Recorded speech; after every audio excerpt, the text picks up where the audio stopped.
All right, hey everybody, Shane Spink here, and I'm with Craig Berry, and we are here for another episode of the Real Truth in Lending, and we're here to talk today about an interesting subject. The subject that we're seeing a lot of out there, Craig, is the cost of waiting, and the cost of waiting. Where I sit, I see a lot of the clients that we work with, and I'll let you expand on that Sure. in a second. That are frustrated by today's market.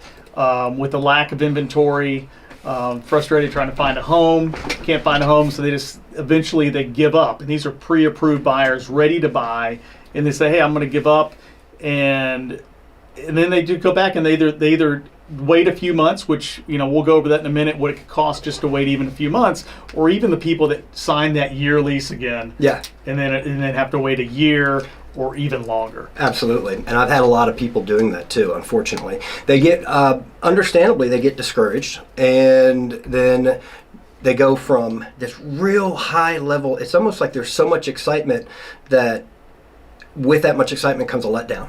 And so they're just devastated about it. And so, yeah, I've had a lot of people just say, you know what, I'm just gonna sign a lease because I don't want to rush into anything.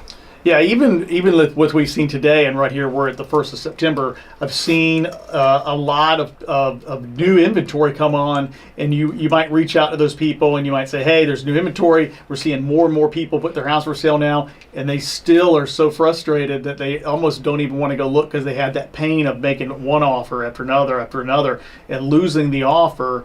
That when they did find something, they were losing offers, and that led to frustrations as well. So what I wanted to go over with you today, and I sent you some stuff earlier, is about the cost of waiting, the numbers of it, and what you can lose by waiting, and hopefully expand on a little information for everybody out there. Sure. That does it. So here on the chart we have here that we'll put on the screen, we have the cost of waiting. I pulled a house, just a house over in Indian Hills in Cobb County. It's $519,000. And the cost of waiting, and we talked about that person that may wait just 6 months, or they may just say, "Hey, you just kind of sit here for a minute." We saw a good amount in appreciation that they would have lost, because appreciation is going off the charts. I can't remember what it was. Did you remember what they said the other day? It was 18%. 18% year over year. Now, will that continue at 18%? No, but it's going to continue to go up. And the longer they wait, the more it would go up. So we talked about that person waiting a few months. On this chart, the $519,000 house in a few months will go up 3.77% on average, up to $539,000. Wow! So you're losing some buying power there because it's going up. You're also having to put more down. Depending on what you're doing. I did it based on a 20% down. That's not everybody. We do anticipate the rates will stay similar to where they're at.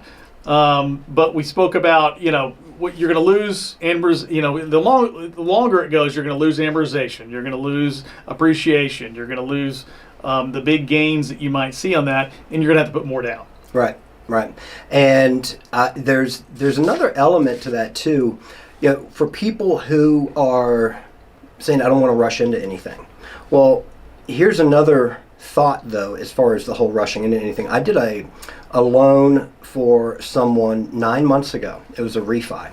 And the difference in what their home appraised for just in 9 months was $50,000. I'm not saying that was necessarily accurate or that's a common thing, but my point is, can you imagine if you rushed into something and 12 months from now you decided, you know what, I want to do something different, but you had an extra 50 grand. There's all kinds of costs that is actually, it's going to hurt you more than it's going to help you in so many different ways by just continuing to rent.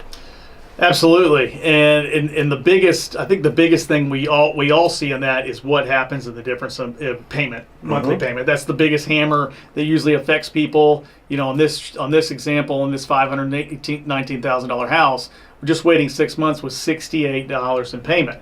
Not a lot, but that person that re-signs that lease, they wait 1 year, $271 different in payment. So that negative amount of payment.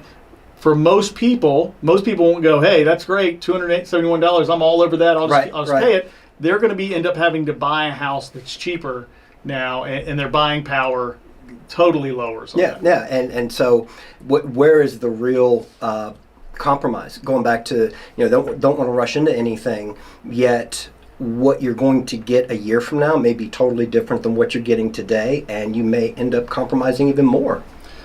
Yeah, and waiting a year is a lot. If you wait 2 years, you're almost doubling that. It's the cost of waiting. What else can we say? Right. And it's not like the rental market is so appealing right now either. Rents are outrageous. I forget what the average is, and it's probably gone up just since I saw it last. But it's amazing. You can't forego buying because renting is cheaper. It's not. Yeah, and that in some of our next episodes, that's going to be one of the ones we're going to do. We're going to do the cost of rent versus buy. Yeah. The numbers are exactly what you said. It's really gone the other way, where renting is so much more expensive. And then we'll probably have more episodes talking about these companies that are coming in and buying up subdivisions. Yep. More and more rental properties out there.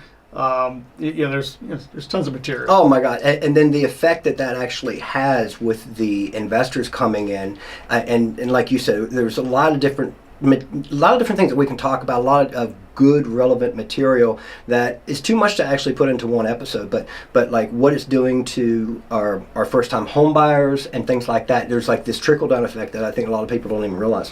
Yeah, the cost of waiting for first-time home buyers probably is the biggest impact on them because they are payment conscious. Right. And but anyway, that's our episode for today. And if you want to see more, look at our YouTube page. And we look forward to seeing more of you. Thanks. We'll see you next time.